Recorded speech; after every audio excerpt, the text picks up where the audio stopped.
আমার মুরব্বীদের দোয়া রেজাল্ট জন্য আমরা 24 ঘন্টা পড়ছি, কিন্তু ডিবেট হতে হবে আলিম এবং আলিম। আলিম এবং জাহিলে কখনো কোনো বিতর্ক হতে পারে না। রেজাল্ট করিম আমরা সাহেব সর্বনাথনি আকরামুজ্জামান বিন আব্দুল সালামের সাথে ডিবেট করেছে, ওনাদের মাদানী সাহেব পানি খাওয়ার টাইম দেয় না।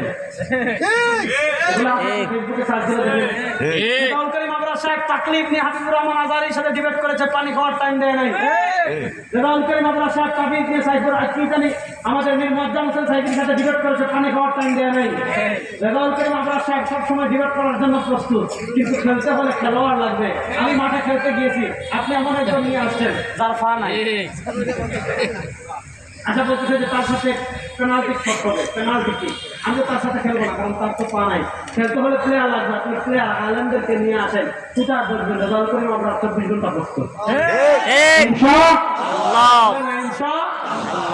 কথা বুঝেন? রমাদান আসলে মাইল লাগে, তার আগে 8 টাকা পড়বেন না 20 টাকা পড়বেন। আমি আপনাদেরকে কোনো মারামারি শিখাবো না, আমি আপনাদেরকে খুব সহজ মূলনীতি যাচ্ছি। নবী করিম সাল্লাল্লাহু আলাইহি ওয়াসাল্লাম 8 পড়লেন না 20 পড়লেন, দেখেছেন কারা? এটা যদি বিশ্বাস না করেন তাহলে আর কেমনে বুঝাম? এটা যদি বলেন না সাহাবারা দেখেন নাই, তাহলে তো আমি ওয়াজি করব না, আপনাকে কত টাকা লাগবে পাবনা